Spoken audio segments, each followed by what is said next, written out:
Hey guys, Buzz Glover here with one of my students who reached out to me a while back and kindly sent me a testimonial. His name is Terrence Young. Interesting enough, Terrence is somewhat of a neighbor of mine. I grew up in a little town outside of Pittsburgh called Penn Hills. Went to Penn Hills High School, graduated from Penn Hills High School, and now living in a neighboring community. And Terrence is a local Pittsburgh guy who also, not only a local Pittsburgh guy, is also, I don't know if you're originally from Penn Hills, but your office is in Penn Hills. And when you first reached out to me, I'm going to say maybe a year and a half ago or so, I was kind of intrigued that we were kind of neighbors. Unfortunately, we haven't met. I think we would have by now if it wasn't for COVID. But we got to still make sure we make that happen because we're neighbors of some sort. So when Terrence reached out to me, he had mentioned, not like I said, I think even before prior to in your we mentioned I think last November you read this book, which believe it or not, I would look through my library and I had. I read it back in the day too. And then you saw some of my YouTube videos, and then you got started without really any formal training other than reading the book. But maybe I'm stealing all your thunder here. So why don't we do this, Terrence? I'm just going to kind of turn it over to you. Maybe you can tell me a little bit about your background and how you got started, and maybe what you did prior to starting to broker loans, and then maybe we'll get into some of the things we talked in the pre-interview yesterday that I said, oh man, I should be recording this stuff. So welcome, Terrence, and I appreciate you joining me here today. All right. Thank you, Buzz. I really appreciate it. And it's an honor to be here with you. You know, you're a great mentor. I love your program, which you're teaching people, and especially at the cost level that you're teaching people. It's just amazing because you're just out here helping people change lives. And I thank you for that. Well, thank you. You're welcome. Yeah, well, just a little bit about my background. Well, here's the thing. I'm not originally from Pittsburgh, but I'm originally from Youngstown, Ohio, which is, neighbor to Pittsburgh. I remember as a kid, always coming up here to go to the Pittsburgh Zoo. So I've always liked Pittsburgh. I think I went to my first baseball game up here in Pittsburgh, and I love this city. I love where I'm at in Penn Hills. It's just a great area. It really is. Just a little bit about my background. I've always been, well, I shouldn't say I've always been an entrepreneur. I believe my last job I've ever worked was, I believe, in 2002. Okay. So it's been a while since I've worked with someone. I ended up leaving the company I was at because they got rid of their home delivery department, and I found out who they were outsourcing it to. I just reached out to those people. Hey, how can I work with you? They told me how, then I started a trucking company. From there, I didn't own a lot of my time when I was doing that. And I used to come home late at night and watch these infomercials about real estate, things like that. And I'm like, you know what, this is interesting, very intriguing. Went to a couple seminars and stuff like that, and I jumped into real estate. I actually ended up leaving my trucking company. And it's funny because I believe you had said in one of your trainings about, when you transition, sometimes you don't leave your 9 to 5 and things like that until you start really making money and things. But I kind of just jumped out the trucking business. So I went from making, $8,000 plus a month to but I started out, learning how to flip homes and things like that. And I had been in real estate ever since. So I think it was in 2005-ish, I believe, 2004, 2005. I went and got my real estate license because I figured, hey, you know what, if I could get access to the MLS, I could get the properties first and, grow that career. So I did that. Now, my office is here. I have real estate brokerage here in the Penn Hills area. And from there, I just did that for a lot of years, both sides as an agent, flipping homes. And then it just dawned on me, because when I was actually out here as a real estate investor, I've always just referred people who to go to for lending, right? I had a lot of people out here that did do lending, private lending at the time, so on and so on. And I just referred people out, never ever thinking that that could be monetized. It just wasn't on my radar at that time. And so it just came up a point in time in my career, like, I don't know, it was just a wake-up call. I would like to know that side of the business. And then, like you said earlier, from that point on, I did some research. I read a book. When I read that book, and then I started searching YouTube, and then your videos start coming up. And I started watching the video. And what really made it, because there's a lot of stuff on YouTube, there were some pictures in your video, and I'm like, wait a minute, that place looks familiar. Man, that looks, and I really dug deeper into it, and like, oh my God, he's from right here. You know what I mean? Who better to learn from than someone that's right here in the market that knows the business, And I just started absorbing all your videos, absorbing everything. And before I even became a student, I just remember the one thing, that one video when you taught about the Scotsman guide. And when I took that in, that changed everything. I mean, literally everything in my business. I went out there, and I believe I told you I actually launched in November of last year. Okay. So when I actually launched, in December, I made $2,000. You know what I mean? That was my very first deal. But then, come January, I made like a little over 13,000. Come February, I did a little over 18,000, and then in March, I did a little over $20-some thousand. But basically, all of a sudden, COVID hit. Yeah. Like it just like, I see nothing could go wrong here. Like, okay, this is a beautiful business. It's like, it was literally simple, right? And then when COVID hit, it taught me a lot. But the way I was looking at it was, okay, I just started this business by reading a book and watching your videos, learning from you. And I made over $50,000 in that short time. I had another 50,000 plus in the pipeline that literally just got canceled because of COVID, the lenders dropping out and things like that. I literally would have did over $100,000 in the first quarter just from reading the book and learning from you.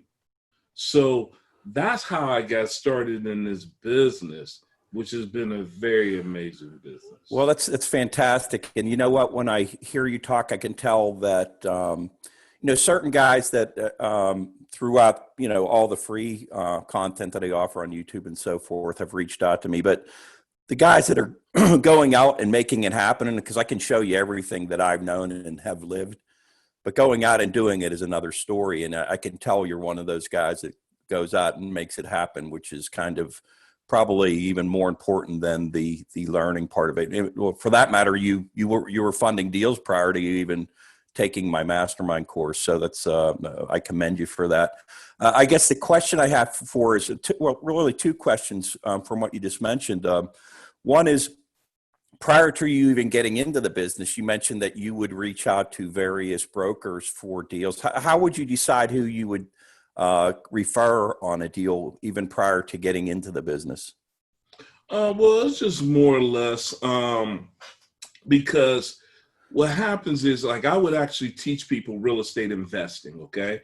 And so these people that I would teach, they would always come to me about how to find private lenders. So I always tell people, when it comes to private lenders, those are more relationship based. Who's a private lender for me won't be a private lender for you, because, I have a track record. I've showed people what I can do, so on and so on. So what I would do is I would refer people to the, I guess you would call them more or less hard money lenders. And these are people that I've got relationships through like our, our ACRE organization, things like that. People that have always reached out to me. They were open to my students. So I would literally just connect them with those people right there. And like I said, never even thinking about brokering. As long as they meet the criteria of what that particular lender is looking for, I just matched it to. Okay. The other thing you mentioned, like the deals that you funded so far, and I realize you probably have a lot of relationships in real estate and so forth, just from your past background, doing it for so many years. But the deals that you funded, how did they originate? How did you find the deals? Were these deals that were inside your circle in those relationships, or?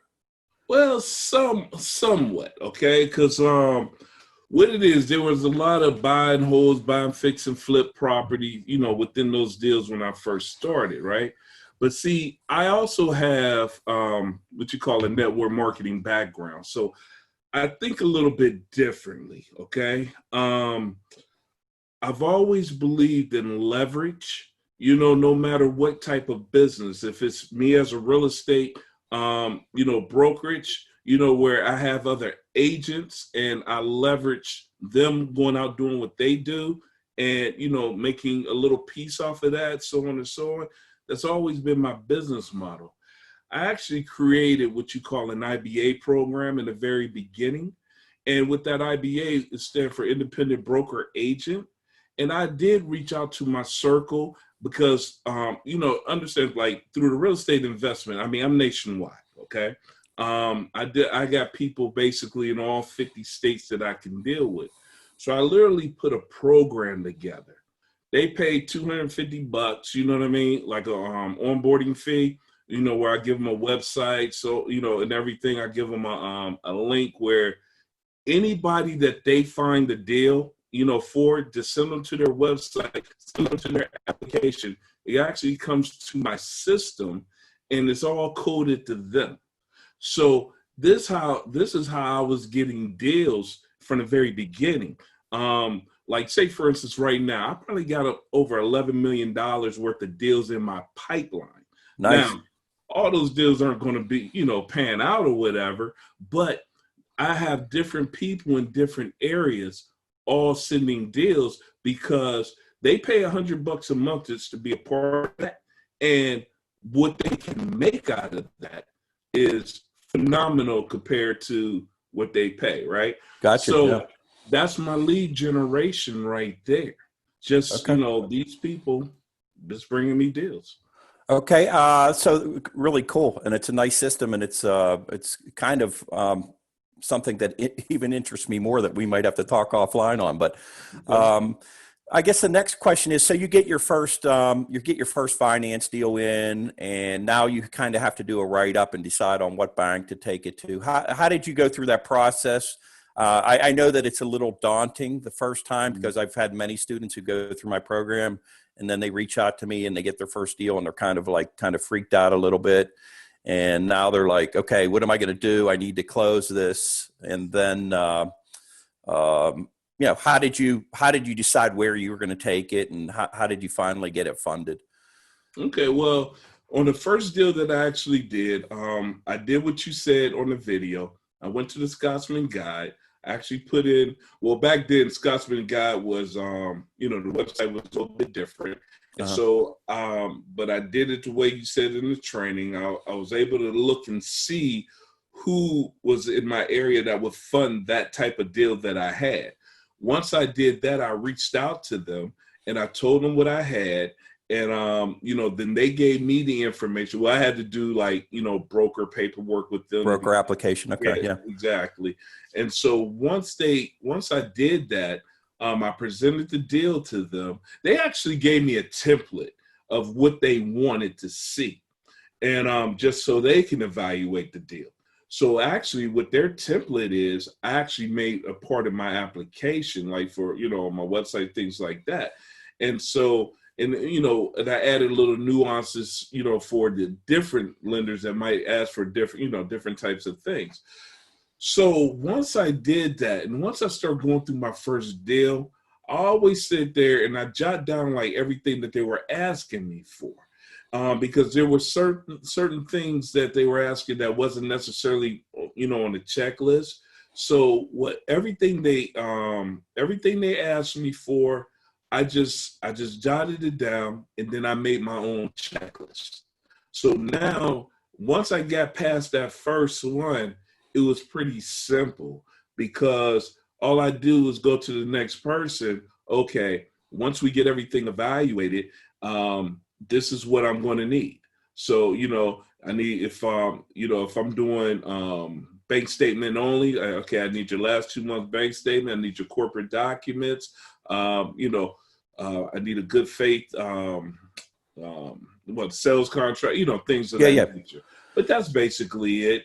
Once I created that checklist, everything is that's why I could go through so many deals. And because basically most people just need the same thing. I even got to the point where I would do, it's not the 1003, but there's another business app in the PFS. I have people just kind of fill that out, because no matter what application comes through, could literally just take that information, fill out their application, and just send it back to them, DocuSign, and send over what they need. Perfect. And on those transactions, did you get paid? Sometimes you're getting, you have an agreement between you and the borrower, and sometimes you have the funding source paid. How did that work out? Well, you know what? One of the things that I purposely did, I did not really want to work with funding sources that paid me. Now, it's different if they're paying a yield spread, but the ones that that actually, like, they want to pay me, and it might come a week later or whatever. I just didn't want to deal with those type of lenders. I only went after lenders that allowed me to do a broker fee agreement with my clients, and from there, and get paid at the closing. Gotcha. Yeah. Now, I do have relationship with those that do it the other way, but I have to be in a desperate situation to go ahead and use them. But I always like to get paid at closing. That's interesting, because in my career, and anyone who's gone through some of the content that I put out there realizes that I've done most of my business in equipment finance, and it's the complete opposite, where you had mentioned I made pretty much all of my commissions. Later in my career, I started doing commercial real estate, where you had to protect yourself with a fee agreement. But early on, I was just making the spread, and this was not transparent to the customer. It was just, hey, Mr. Customer, this piece of equipment's $100,000. This is what your monthly payment is. And then behind the scenes, I could really add in as many points as the deal warranted. I never was greedy on it. I charged what I thought was a fair fee and could still win the deal. And the bank would pay me a commission minus whatever performance deposit I would gather from the client. Typically, the way my process went down was, hey, Mr. Customer, here's what your monthly payment, not knowing anything or much about their credit. Here's what your monthly payment is. By the way, if you're okay with this monthly payment, I'm going to need one payment up front, which was written to my company.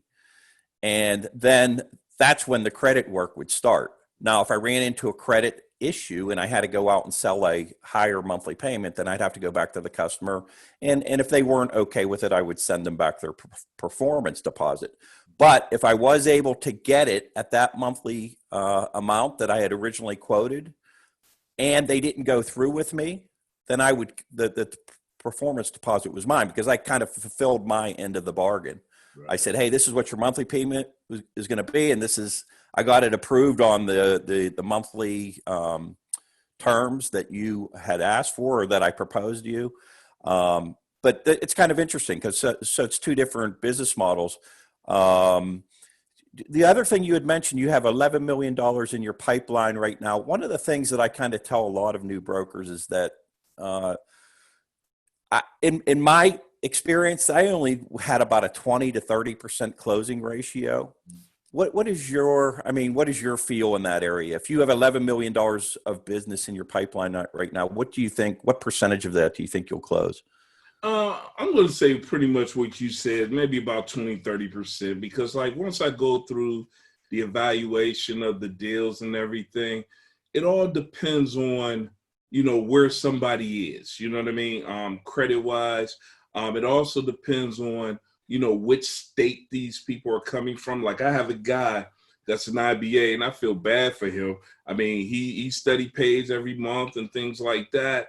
And, you know, when I talk to him, I try to get him to, you know, maybe look at deals outside of his area because I know he has a reach outside because he's in Louisiana. And, you know, that's a tough state. You know, a lot of lenders won't even touch over there, you know. Oh, okay. I didn't know that. Okay. Yeah. You know, because of all the floodings and, you know, Oh, okay. things like that. So, um, so a lot of the deals like that may come from, you know, from that side, you know, unfortunately, you know, they have to be turned down. But I agree with a 20 to 30% out of that. But here's another thing that I do also, and it's just another, because I always believe in multiple streams of income, okay? So I don't run credit, you know, on people. I leave that to the lender. But sometimes with these deals, I have to shop them. And there are lenders out there that they won't just look at the deal. So somebody could give me their estimated credit score, but some of these lenders will pull their credit.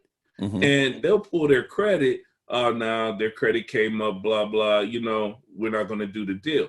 So what that does is it actually brings down their credit every time that happens. So when the next, you know, lender looks at it, it might just take it under the threshold. So like I partner with another company, okay?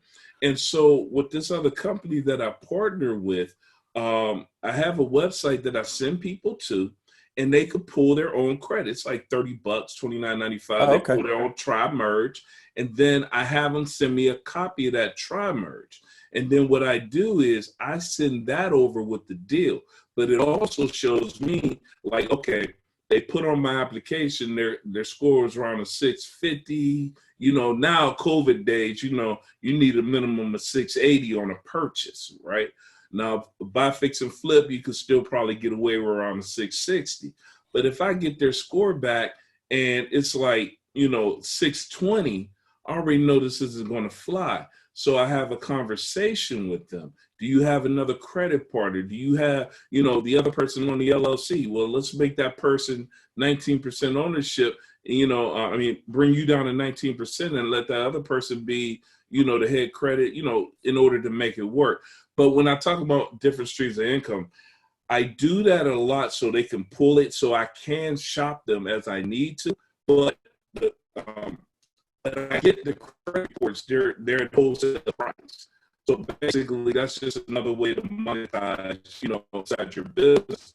Because I probably make like $15 per report, you know. Oh, okay. So you're getting, I'm sorry, my internet's breaking up here. You've been coming up, so you kind of were breaking up. But I guess what you're saying is that through this service, that they're getting their own credit reports, you get an affiliate commission on it. Right. Oh, You get nice. an affiliate commission, and then what happens is for the consumer, you know, they got their credit report, and I could shop them with that report where they're not getting their credit actually pulled. It's only going to get pulled by the lender that says, okay, I like what I see, you know, we're going to do our own hard pull. And actually, some of the lenders will just use that credit report. So, so it makes it's interesting that you mentioned it, because one of the most common questions I get is when you are doing credit and you're doing your write-up and your kind of preliminary package that you're going to send into any funding source, whether it's an equipment deal or a commercial real estate deal, you know, are you pulling credit? And the way I always talk to my students and teach my students was, the way my business almost always ran was I had one primary bank here in Pittsburgh, actually, local regional bank, a guy that I kind of followed around a little bit to different banks. And then I had a primary national source. And if the deal was within the local regional bank is footprint, I would always, they were my go-to. They got to see all my, what I call them, first looks. Right. And when I would send that package over, they would either say, hey, you know, this guy had, you know, sometimes they come back and say, why would you even send this to me? These are terrible credits. And I would go, well, all right, you don't want to see all my first looks anymore? You know, and they'd be like, okay, we'll deal with the, you know, these bad credits with the good ones. So I was never paying for pulling credit reports. And actually, I was probably not too mindful like you were as to making their credit score worse by doing this. And who knows, prior to you getting the deal or even after you getting to the deal, the credits will continue to decline if everyone's pulling credit on these guys. So pretty neat. Maybe at some point, if you're willing to share it with my tribe, you could let me know who that service is and turn my students onto that part of your business. So just curious. Just yesterday we had talked about you're starting to use some credit unions for funding sources. Yeah. Interesting to me. You gotta but if you can maybe let me know how that's working for you and how you're working with them. Okay, yeah. Because well, one of the biggest things when I hit that brick wall with COVID, because it's one of those things I keep laughing about it, because when I started this business, I'm like, this business is so beautiful. Like, why didn't I think about this sooner? I mean, it's so simple. I'm not out here flipping houses, dealing with contractors and all that type stuff, not all those headaches. What can really go wrong in this business? COVID. Oh, geez. Yeah. like who knew? Like a pandemic when I start this company. But what it taught me was, because I've always been a person to look a little bit deeper, you know what I mean? And I'm sorry, my phone started ringing. But once I seen what was happening, I started losing these deals because all these lenders started folding up. And one major deal that I was losing, I mean, this was like an over $20,000 commission that just went away because the lending source folded. That's when I learned, I dived deeper to find out how these lending sources actually work. I found out, they all get warehouse lines of credit, usually from the same people, and then they lend them money, and then what they end up doing, they package, the deals that they do, and then they sell them off to the secondary market. So once that secondary market went flat, they wasn't buying anything, none of these lenders can operate. So that's why they all folded, because they deal with the same lending source themselves. They're nothing but brokers themselves, if you really think about it. So once that happened, I found out like there's certain lending sources that kept going. And one of the lending sources that kept going, because even the banks were scared. The banks stopped, a lot of them just started to, not saying that they couldn't lend, but, theirs was more on a fear thing. But that one big deal that I had, actually two of the big deals that I had, one was in the Monroeville area of Pittsburgh. The other one was in the Forest Hills area. It was a 15-unit building and a 14-unit building. And with these deals, I found out that they actually closed with credit unions. And what's so crazy is the guy that actually closed them reached out to me back in January, but I was so busy, I never seen his information. And then once I seen it, I think he reached out to me on LinkedIn a few times, right? And then we finally talked and everything else, and I got that relationship.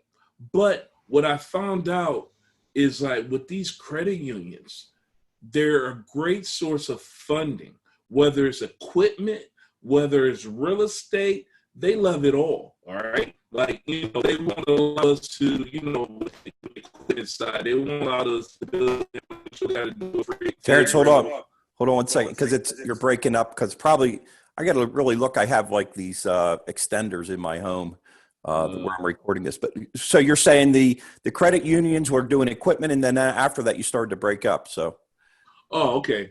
Well, yeah, I was saying they do equipment and they also do the real estate. They love it all, right? And COVID it wasn't a bother to them.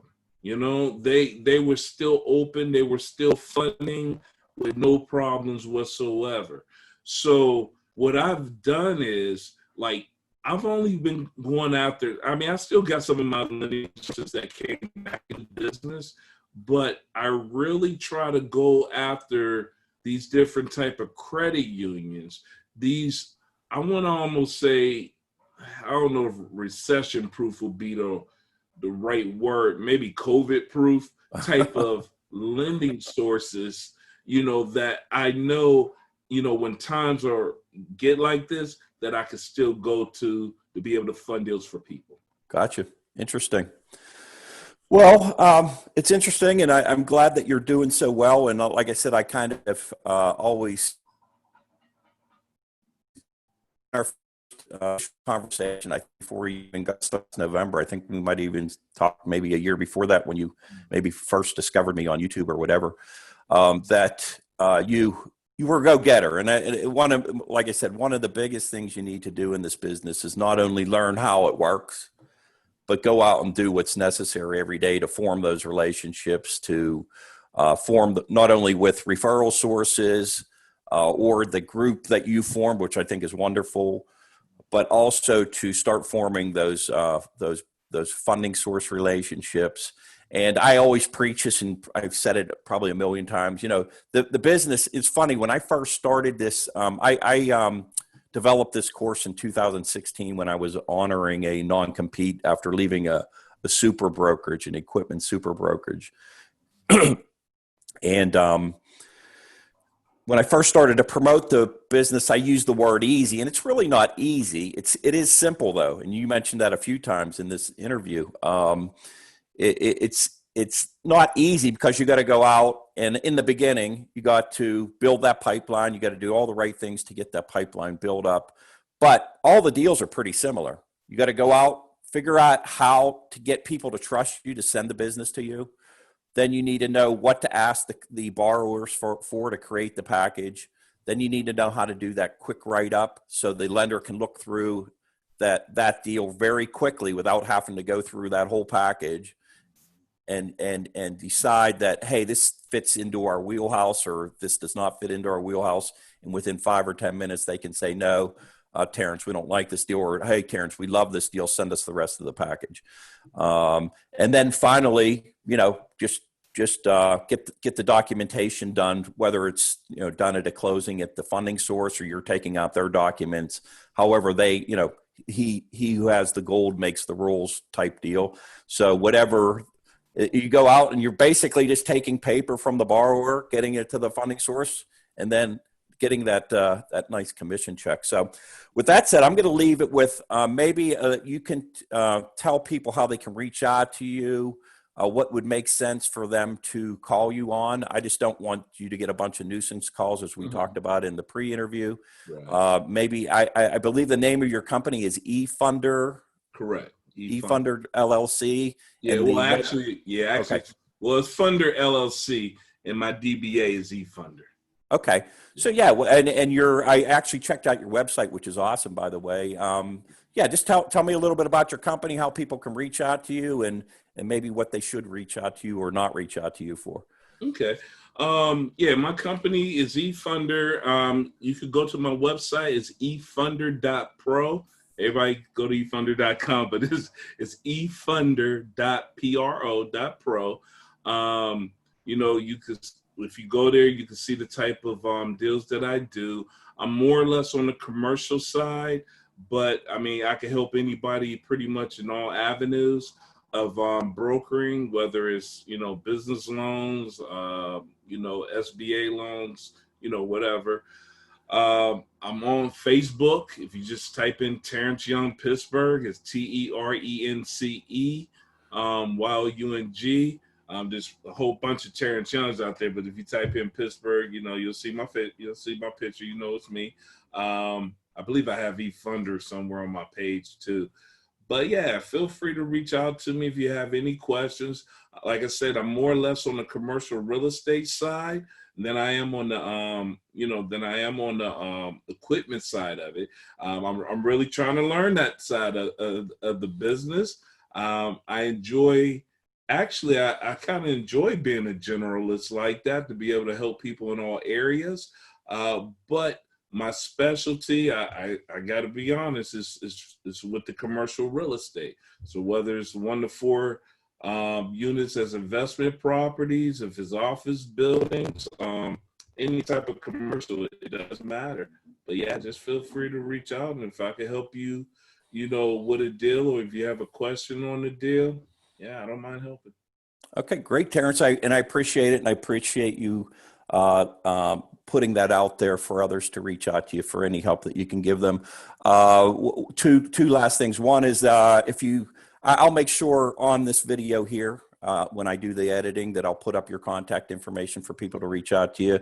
And 2 is, let's make sure